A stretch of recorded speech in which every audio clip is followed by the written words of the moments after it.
when you were a little kid, you're watching a movie with your parents at the parents' house, and there was a scene that when the movie got turned off, what scene was it? Sex scene, right? Every time, sex scene. No, well, who turned off for violence? Like what movie?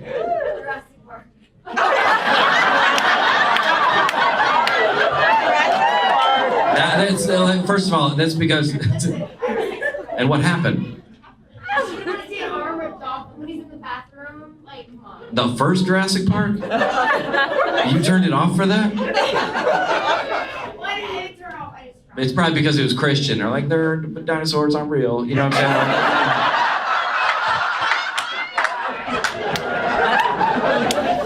saying? It's fiction. It's fiction. My mom would turn that off. It's like 3 billion years ago. It was 3,000. Don't cheer for that. We're on the team. Anyway, but listen, I don't want to get into kind of like spiritual message or something, because I know there's one guy that's not a Christian in here, so I'm trying to get him saved. But like I've been through a lot in the past 2 years of my life, and you can look it up. You can Google it. Well, don't Google it, but maybe it's probably on page 2 by now. But who knows? That's stupid. But there's a lot of shame surrounding sex. That's why I make jokes about it, because it's a God-given, and I've been through a lot of embarrassing things, and especially I wanted to commit suicide. I was in rehab for 4 months. It's a long story. Somebody goes like, "What's going on here?" Anyway, but there's a lot of I always talk about it, because there's a lot of people in here that struggle with a lot of shame, especially surrounding. I was in rehab for 4 months. I got out of rehab. I was on a Sunday, so I went to Five Guys. Chick-fil-A was closed. And I went in there, and I was like very embarrassed. I didn't think I'd ever tell jokes again. I gave up on being a comedian and all that stuff. I was like, I just want to, live by myself and not tell jokes anymore. But I never forget this. Oh, love you, girl. Okay, well, yeah. That's how I got in trouble last time. So don't.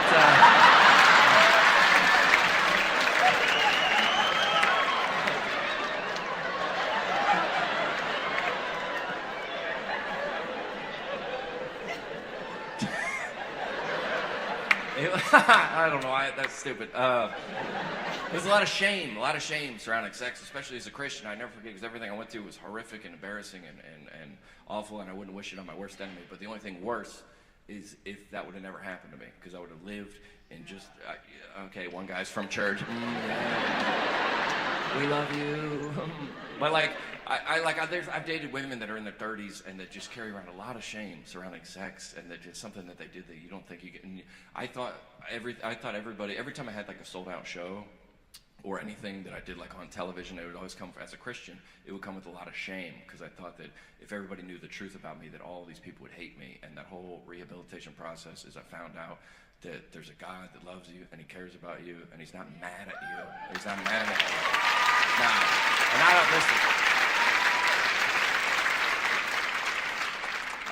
Let's pray. I'm just kidding. Sorry. I got too deep. I got into a hole. I didn't know how to get myself out of it. My bad. Anyway, if you'd like to, we're just going to pass around the buckets. If you have a couple dollars, slide them in. That would have been the perfect time for the buckets. Get them in with the emotions. Send the buckets, baby. Yeah. That's stupid.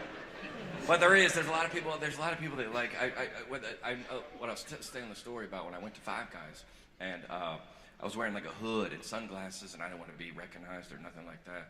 And I never forget this family. They were like, "Hey, John," and I was like, they called me over to their table. I was like, they're gonna say I'm a bad Christian, or I'm a bad influence on their kids, or I'm an embarrassment, or whatever. And they go, "We just want to let you know that we love you, and we care about you, and we've been thinking about you." And I was like, it was so confusing, because that was the first time in my life that people knew everything about me, and they still chose to love me. And I just want to say that in a lot of ways, I've been through a lot of darkness, and the people that are out here that bought tickets to my show saved my life in a lot of ways. And I just want to say thank you. That's it. Thank you.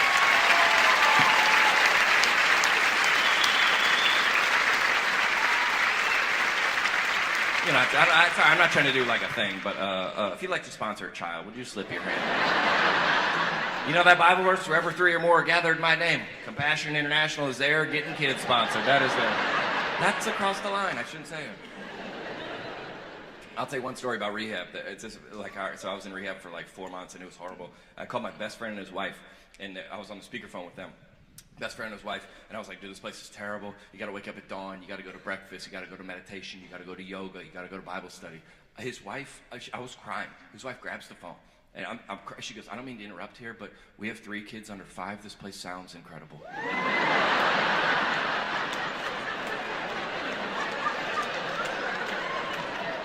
I was like, what? She's like, oh, you gotta talk to I gotta talk to a therapist all day. She goes, you get to talk to an adult, huh? What's that like? I goes, you don't understand, there's drug tests. They watch you pee. She goes, oh, only one person watches you pee, huh? Did I hear you were going to breakfast? Is someone cooking you breakfast? That must be nice. I go, you don't understand, there's absolutely no sexual activity. She goes, this place sounds perfect.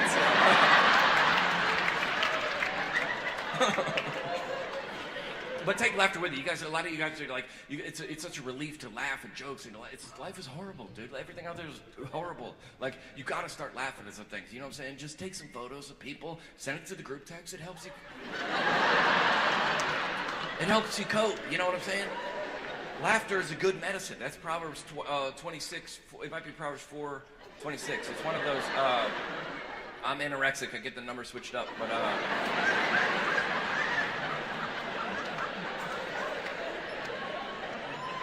Take laughter with you. That's all I'm saying. You guys know who Mark Lowry is? You ever heard that name before? Mark Lowry is one of my buddies. He's a comedian, and he said the greatest laughter always comes from the greatest amount of pain. And we've done shows in prisons. We've done crisis pregnancy centers. We've done military tours in the Middle East. He's like, it must be tough to tell jokes there. No, it's easy, dude. People that have been to the darkness. I've seen the devil. I looked him in the eye. I don't have time for like flight attendant lady. Like, who cares? I'm just kidding.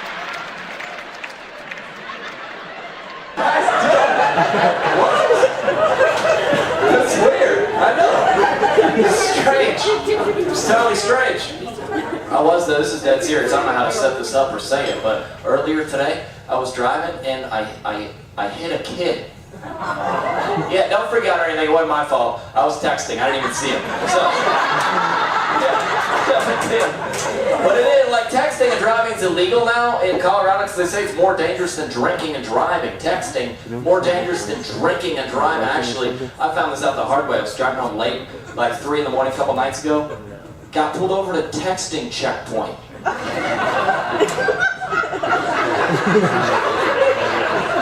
I pulled in, the officer was like, Sir, have you been texting tonight? I was like, officer, I sent like one text with dinner like 3 hours ago. I wouldn't consider myself currently texting. He was like, sir, I'm gonna ask you again, have you been texting tonight? Rolled down the window, like winks and smiley faces came flooding out all over the street.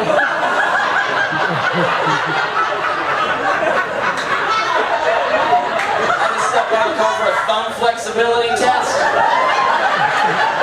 This guy made me text the alphabet backwards. It's ridiculous. I had to go to court, hired a TUI lawyer. Nightmare. I like texting and driving. You ever been texting and driving? Looked up and thought, yo, I ain't even looked at the road in 5 minutes. I'm right in the center of my lane, but I don't know how. I don't even remember that drive home last night. Good Lord. It's ridiculous. It's scary. You ever been texting at a red light? Looked up to see that the light's yellow?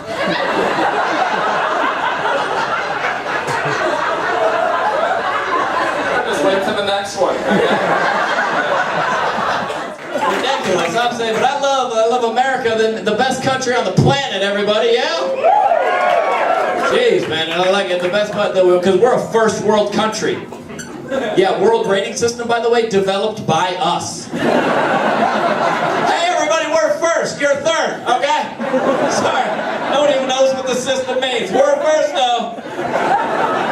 Like some economist at Cornell came up with a world system, no one even knows what it means. Like, I don't know if you guys know this, but our economy's not doing great. Like, we could maybe get demoted to second world. If that happened, we'd be like, new rules to the world system. It's based on how many Starbucks you got in your country now. We're the winners. We're number 1.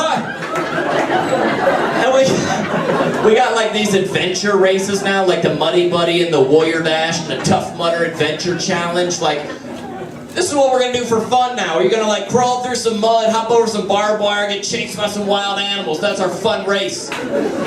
Like in every other country, that sounds like a normal day.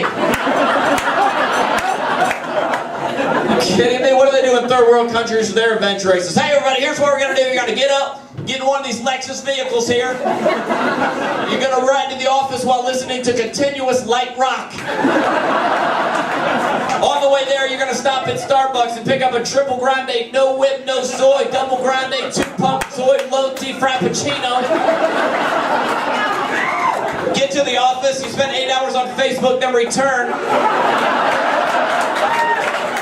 On the way, picking up 2 allergenic, gluten-free children from soccer practice. Arrive home and it doesn't matter how long it takes you to complete this race because everyone in America gets blue ribbons, everybody! USA! USA! USA! USA! My name's John Crist, everybody! Thank you.